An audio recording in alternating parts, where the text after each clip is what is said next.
10 luxury car ang huminto sa harap ng kulungan. Ilang daang mga kapatid ang nakita ako. Sabay-sabay na lumuhad. Kuya Long, binuksan nila ang pinto ng nangungunang Benz S. Nakiusap silang bumalik ako para pamunuan muli. Tinalikuran ko sila. Iniwan ko lang ang isang linya. Simula ngayon wala nang Guo Jianglong. 15 taon na ang nakalipas. Mag-isa akong may dalang kutsilyo, tinapatan ng 1,000 sa tabi ng ilog. Nangulay ang kalahating ilog sa dugo. Tinawag akong Guo Jianglong ng buong mundo. Hanggang sa dumalaw ang nobya kong buntis sa kulungan. Saka ko lang nalaman na magiging ama na ako. Dahil sa pagpatay ng tao. Walang kumpanyang gustong tumanggap sa akin. Gusto ko pang ayusin ang relasyon ko sa anak kong di ko nakita ng 15 taon. Tamang-tama at narinig kong nagrereklamo ang asawa ko. Masama raw ang may-ari ng kantina. Palaging pinapakain ng panes na karne ang mga bata. Ilang ulit nang nireklamo pero walang nangyari. Kaya naglatag ako ng paninda sa harap ng eskwela, nagbenta ng lunchbox. Dahil masarap at mura, maraming estudyante ang gustong bumili sa akin. Pero si Noo ay hindi. Hindi siya tulad ng mabait na batang iniisip ko. Sa murang edad niya nakikihalubilo na siya sa mga babaeng siga. Pagkakita niya sa akin, tumawa ng malakas ang mga kasama niya. Hindi ba yan ang tatay mong nakulong noon? Ha? Uncle, narinig namin na nagnakaw ka ng scrap noon. Tapos naputol mo ang cable. Kaya ka nakulong ng 15 taon. Ang malas mo naman. Nahihiya si Noo. Lumapit siya agad sa akin. At nagmakaawa, pwede bang huwag ka nang pumunta rito para mapahiya kami? Dahil sa'yo nawalan ako ng mukha sa harap ng mga kaibigan ko. Hindi ako sumagot, sa halip iniabot ko sa kanya ang isang lunchbox. At mahina akong sinabi, sabi ng nanay mo ayaw mo raw ang pagkain sa kantina. Lahat ng paborito mo nandito.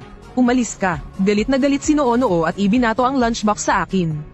Nanginginig siya sa galit, at sinabi sa akin, tama na ang kahihiyan. Bata pa ako nung nakulong ka sa ganong walang kwentang kaso. Kaya ako naging batang walang ama at laging inaapi. Ngayon lang ako nagkaroon ng mga kaibigan. Gusto mo pa rin akong ipahiya. Isang babaeng siga ang tumawa at nagsabi, Uncle, di mo ba naisip mag-apela? Yung stepbrother ko nga nakabasag ng binti, 3 taon lang ang hatol. Ikaw nagnakaw lang ng basura tapos kinulong ng 15 taon. Nakakatawa sobra. Ha ha ha. Naghalakhakan sila ulit. Ang totoo kong kasalanan, hindi kailanman sinabi ng asawa ko sa anak namin. Dahil bawal malaman ng kahit sino na anak siya ni Guo Jianglong. Kung hindi, mapapaligiran siya ng mga kaaway. Pinunasan ko ang tira ng pagkain sa mukha ko. At mahina kong sinabi, ang makulong ay hindi isang karangalan. Mas mabuting mag-aral kayong mabuti. Iniabot ko ulit ang isa pang lunchbox kay Noo. Galit na galit siyang sumagot. Ang may tatay na duwag na katulad mo ang pinaka nakakahiya. Sa oras na iyon, dumating ang may-ari ng kantina kasama ang grupo niya. Nagmadali silang lumapit sa akin. Kinuha niya ang lunchbox at ibinagsak sa lupa. Itinutok ang daliri sa ilong ko at pasigan na nagmura. Nangaagaw ka ng kita sa kantina ko ha. Di ba sinabi ko na sayo? Kapag naglako ka ulit dito ng lunchbox, papatayin talaga kita. Yumuko ako para pulutin ang mga nalaglag na lunchbox. Pasensya na. Aalis na ako agad. Sinipa ako ng may-ari ng kantina. Di ba sinabi ko na sayo ng 2 beses? Noo, tingnan mo ang tatay mo, binubugbog. Tinitigan ako ni Noo ng mariin. At pinipigilan ng galit. Alam kong umaasa siyang lalaban ako. Pero hindi na ako pwedeng makipag-away. Taos puso akong nagsabi sa may-ari ng kantina. Boss, pareho lang tayo ng presyo, 15 yuan kada set. Hindi naman mas mura ang sa akin. Paanong inaagawan kita ng kita? Gusto lang ng mga bata ng mas masarap na pagkain. Umisi siya ng malamig. Ibig mong sabihin masama ang luto ko sa kantina. Tingnan natin kung gaano kasarap ang pagkain mo. Ang pinuno ng grupo ay isang malaking lalaki. Nang marinig ang sinabi ng boss, hinablat agad ang mesa ko. At pinatumba sa lupa. Nagkalat sa lupa ang mga pagkaing dala ko. Lahat tumapon sa katawan ko. Lumuhad ang boss at hinablat ang buhok ko. Galit na galit siyang nagsabi, hayop ka. Kahit sinumbong na ako ng higit 10 magulang, di pa rin ako natanggal. Ikaw ngayon ang gustong iba sa akin. Alam mo ba kung ilang tao sa ilalim ang kilala ko? Boss, kung ayaw mo sa pwesto ko rito, lilipat na lang ako palayo. Ang kahinaan ko'y ikinagalit ni Noo. Sumigaw siya sa akin habang nanggigigil. Duwag, napakawalang kwenta mo. Pagkasigaw niya ng ganoon, agad tinakpan ng kaibigan niyang pula ang bibig niya. At gaya ng inaasahan, masamang sinulyapan siya ng may-ari ng kantina. At malamig na nagsalita, akala mo ganun lang kadaling umalis. Pag-usapan muna natin ang bayad sa danyos. Narinig kong nakakabenta ka raw ng 300 box araw-araw. Ibig sabihin, ninakawan mo ako ng 300 customer kada araw. 15 yuan kada isa, 4,500 sa isang araw. Naglako ka ng 10 araw. Kabuo ang 45,000. Bayaran mo agad. Napahinto ako. Boss, hindi ba yan pananakot? Ngumisi siya ng malamig. At bumaling sa malaking lalaki. Ang dami kong nalugi dahil sa kanya. Tapos ayaw pa niyang magbayad. Anong gagawin natin? Yumuko ang lalaki. Pumulot ng ginisang green pepper with pork. Mas marami pa ang karne kaysa sili. Ganito ka magnegosyo. Hindi ka ba natatakot sa karma? Pagkasabi niya, binugbog niya ako. Ang mga estudyante sa paligid ay nanunood. At lahat sila'y naiinis. Ikaw na nga ang sakim, ayaw mo pa ng kakumpetensya. Pero ang tindero ay sobrang duwag. Kung ako ang Gina nito, matagal na akong lumaban. Oo nga, ang duwag laging inaapi. Pilay akong umupo, pinunasan ng sili sa mukha ko. Pagdilat ko nakita ko agad si Noo-Noo na puno ng pagkadismaya. Ngayon sinasaktan ka na ng iba. Hindi ka pa rin gumaganti. Ganun ba? Pinipin na sinabi ng may-ari ng kantina kay Noo-Noo. Bata, wala kang pakialam dito. Kung magsasalita ka pa, maniwala ka patitigilin kitang pumasok sa eskwela. Boss, wag. Mabilis kong hinawakan ang braso ng may-ari ng kantina. Boss, aalis na ako ngayon din. Bayad pinsala ba? Hindi ko kayang bayaran ng buo. Pwede mo bang sabihin sa akin ang tubo mo? Babawiin ko ang tubo mo. Biglang tumigas ang mukha ng may-ari ng kantina. Lumapit siya sa tenga ko. Akala mo ba tanga ako? Sa tingin mo sasabihin ko ang tubo ko. Gusto ko pa bang magnegosyo? Pagkasabi nito, hindi pa rin siya nakontento. Itinaas niya ang kamay at malakas akong sinampal ng 2 beses. Nakita ni Noo-Noo na muli akong nasampal. Galit siyang sumigaw. Gumanti ka naman. Hanggang kailan ka pa magpapahiya? Matagal nang sawang-sawang ang may-ari ng kantina kay Noo-Noo. Minipin niya itong tinuro, at sinabi sa malaking lalaki sa tabi niya. Hilahin mo rito ang bastos na batang iyan. Lumingon ang malaking lalaki at naglakad papunta kay Noo-Noo. Natakot ang babaeng may pulang buhok at agad lumayo. Ipinakitang wala siyang kinalaman kay Noo-Noo. Nataranta ako. Mabilis akong tumayo at sumugod kay Noo-Noo. Ngunit hinablat ng may-ari ng kantina ang damit ko. Nakapolo lang talaga ako. Sa paghila niya, unit agad ang suot kong polo. Lumantad sa lahat ang tato ko. Hari ng Crazy Tiger ba? Napadilat din ang malaking lalaki. Hindi ba yan ang tato ni Go Jianglong? Hindi makapaniwala ang boss ng kantina at iniunat ang kamay. Kinuskus ang tato ko. Baka naman sticker lang yan. Kinuskus niya ng madiin. Pero hindi natanggal. Tindero ka lang ng lunchbox. At naglakas loob kang magpatato ng kay Go Jianglong. Tanong ng lalaki sa boss na may kaba. Baka siya talaga si Go Jianglong. Narinig ko rin nakakalabas lang daw niya sa kulungan. Umikot ang mata ng boss ng kantina. Chairman daw ng Yuanda Group. At bakante pa rin ang pwesto ni Go Jianglong. Sa tingin mo iiwan niya ang pagka-chairman para lang magbenta ng lunchbox dito. Habang nagsasalita siya, bigla niya akong sinuntok sa tiyan. Ang lakas ng loob mo. Noon si Go Jianglong ay kayang labanan ng libo na may isang kutsilyo lang. Ikaw, isa ka lang patapon na naghahanap ng kamatayan. Kinuha niya ang cellphone at kinuhanan ako ng litrato. Patay ka na. Ipapadala ko ang litrato mo sa mga tao ng Yuanda Group. Darating sila agad. Siguradong wala ka ng takas. Namumutla si Noo-Noo habang nakatingin sa akin. Anong tato yan? Pinilit kong ngumiti at sinabi sa kanya. Umuwi ka na muna. Bigla na lang umiyak si Noo-Noo. Humagulgol siya at sinabi, ikaw na nagnakaw ng scrap. Bakit ka pa nagpatato ng Crazy Tiger ba sa katawan mo? Alam mo ba, sa mga taong ito marami na ang nagpanggap bilang Go Jianglong para manloko.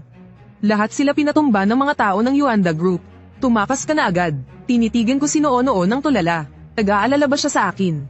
Kahit na ikinahihiya niya akong maging ama, ayaw pa rin niyang may mangyaring masama sa akin. Nang makita kong nag-aalala siya, lalo akong nabalot ng matinding pagsisisi. Hinablat ako ng may-ari ng kantina.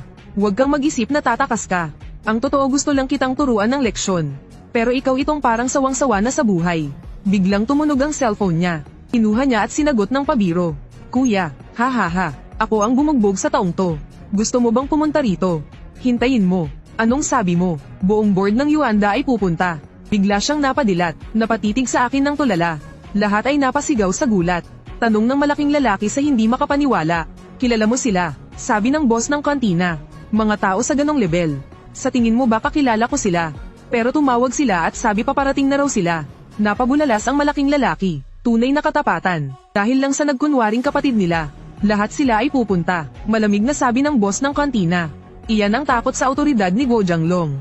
Hindi niya hinahayaan ang kahit sinong patapon ang humamon. Malalaman mo na ngayon kung paano isinusulat ang salitang kamatayan. Si Noo-Noo ay halos tuluyang gumuho. Hindi na niya ininda ang banta ng may-ari ng kantina kanina. Tumakbo siya papunta sa akin. At itinulak ako ng malakas. Umiiyak siyang nagsabi, umalis ka na. Pinaghintay mo na si mama ng 15 taon. Gusto mo pa ba siyang maging balo? Tinitigan ko si Noo-Noo na gumuho na ang loob. Nababalot muli ako ng matinding pagsisisi. Kasalanan ko lahat, pinasama ko silang mag-ina ng 15 taon. Umiiyak si Noo-Noo at nakiusap sa may-ari ng kantina. Huwag ka nang tumawag ng tao, pwede ba? Magnanakaw lang siya ng lumang bakal. Wala siyang alam tungkol kay Guo Jianglong. 15 taon na ang nakalipas nang makulong siya sa pagputol ng cable. Noong pumasok siya sa kulungan, wala pa siyang naririnig tungkol sa taong iyon. Hindi niya sinadyang tularan. Nagkataon lang talaga. Napahinto ang may-ari ng kantina. Pagkatapos biglang tumawa ng malakas. Hey. Tatawa na lang ako, grabe. Nakulong dahil sa pagnanakaw ng bakal. May mas kaiyahiya pa ba riyan? Namumula sa kahihiyan si Noo-Noo. Pero hinawakan pa rin niya ang kamay ko. At hinayla ako paalis. Ngunit agad hamarang ang boss kasama ang mga tao niya. Malamig siyang ngumiti at nagsabi. Akala nyo ganun lang kadaling umalis. Matagal nang sinabi ng Yuanda. Sino mang magtatato ng kasi Tiger ba ulit? Ay hayagang humahamon sa kanila. Umiyak si Noo-Noo. Sabi ko na nga ba? Matagal na siyang may tato niyan. Higit 10 taon na. Tumawa ng nakakaloko ang boss ng kantina. Paano kung napagbintangan lang siya? Wala akong pakialam. Kung mamamatay ka ngayon, sa susunod mong buhay, huwag kang manggulo ng negosyo ng iba. Habang kami ay napapaligiran, hindi na alam ni Noo-Noo ang gagawin. Mabilis siyang tumingin sa mga kaibigan niya. At nagsalita ng desperado. Hindi ba kayo tutulong? Walang nagsalita sa grupo. Nagsalita ang pulang buhok na babae. Close ba talaga tayo? Napahinto si Noo-Noo. Hindi niya napigil ang sabihin. Nagsumpaan tayo bilang magkapatid. Umiling ang pulang buhok na babae at nagsabi. Kung tunay kang kaibigan, hindi mo kami isasama sa gulo. Gamulo ka na nga, gusto mo pa kaming madamay. Hindi ka karapat dapat maging kaibigan namin. Pagkasabi niya, sumang-ayon ng iba pang mga siga. Oo nga, gusto mo ba kaming mapasubo sa kamatayan? May lakas ka pang sabihing nagsumpaan tayo. Kung asaran lang dati ayos lang. Pero sino ba ang sasama sa'yo sa kamatayan? Ayokong kalabanin ng Yuanda, mabilis na sabi ni Noo-Noo. Hindi ko hinihingi na labanan niyo ang Yuanda. Nakikiusap lang ako, hayaan niyong makaalis kami. Tahimik lang ang mga kaibigan niya. Alam kong sa mga oras na ito, gumuho na ang mundo ni Noo-Noo. At ang natira lang sa akin ay awa, 15 taong nakakulong. Alam kong maraming tiniis si Noo-Noo sa lahat ng panahong ito. Ayaw lang niyang maapi muli, kaya siya nakisama sa mga siga-siga. Nagsumpaan at bumuo ng grupo. Sa gitna ng kagipitan, sinubukan ni Noo-Noo na sumugod palabas ng grupo. Pero sa mahina niyang katawan, paano niya matatalo ang mga taong ito? Minipin na itinaas ng boss ng kantina ang kamay. At malakas na sinampal si Noo-Noo. Bastos na babae, hindi ka ba pwedeng manahimik? Hindi pa tumatama ang sampal sa mukha ni Noo-Noo. Nasalag ko na, natigilan ng boss ng kantina. Hindi makapaniwalang sinabi niya, lalaban ka pa talaga. Sinabi kong matagal na akong hindi nakikipag-away. Mayabang niyang sinabi, kung ganoon bitawan mo, umiling ako, kahit bugbugin mo ako, wala akong pakialam. Pero kung gagalawin mo siya, papatayin kita. Pagkarinig nito, hindi napigilan ng boss ng kantina ang pagtawa. Isang nagbebenta lang ng lunchbox tapos nagbabanta pa sa akin. Sige, ayaw mong saktan ko ang babaeng ito. Lalo ko pang ipapakita sa iyo. Kahit hawak ko ang kamay niya, bigla niyang sinipa si Noo-Noo gamit ang kabilang paa. Ngunit mas mabilis ako, sa sandaling itinaas niya ang paa. Sinipa ko ang isa pa niyang paa. Nawalan siya agad ng balanse. At bumagsak ng malakas sa lupa. Napahiya ang boss ng kantina. Tumayo siyang galit at sinigawan ako. Pipiliin kita ngayon din. Babaliin ko ang kamay at paa mo. Pagkatapos ipapasakita sa Yuanda. Pagkasabi pa lang ng mga salita, sumugod ang maskuladong lalaki kasama ang mga tauhan. Nataranta si Noo-Noo. Habang magulo ang paligid, umiiyak siyang nagsabi sa akin. Tumakbo ka. Habang papalapit ang ilang kalaban, napabuntong hininga ako, marahang hinaplos ko ang ulo ni Noo-Noo. At mahinang sinabi, hinahangaan mo ba si Jianglong? Napatigil siya, mahina kong sinabi, kung ganun, panoorin mo ako. Ang maskuladong lalaki ay nasa harapan ko na. Itinaas ang kamao at binigwas sa mukha ko. Hindi ako umiwas, sa halip ay hinawakan ko ang kanyang pulsuhan. Kahit anong lakas niya, hindi umusad ang kamao kahit kaunti.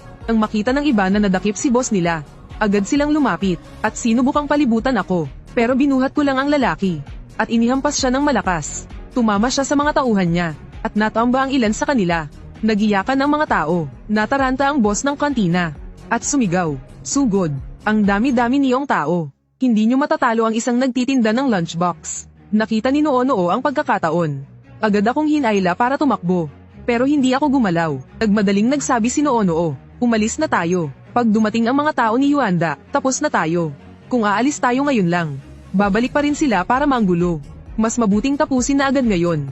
Nag-aalala si Noo-Noo at sinabi, huwag ka na magyabang. Unahin mong iligtas ang sarili mo. Mahina kong sinabi na hindi ako nagpapanggap. Napahinto siya, at naguguluhang tumingin sa akin. Alam kong hindi ko na ito matatago ngayon. At sa sandaling iyon, biglang may ingay mula sa kalangitan. Dalawang helicopter ang lumilipad papunta rito. May nakasulat na 4 na malalaking titik, Yuanda Group. Tuwang-tuwa ang boss ng kantina. Itinuro niya ako at sabik na sinabi, "Akala mo ang galing mo sa laban ha? Sasabihin ko sa'yo, tapos ka na. Ngayon ang huling araw mo sa mundong ito." Ang mga nanonood ay nagbigay daan sa magkabilang gilid. At sa dulo ng daan, sunod-sunod na dumating ang mga Rolls Royce, Maybach at G-Class.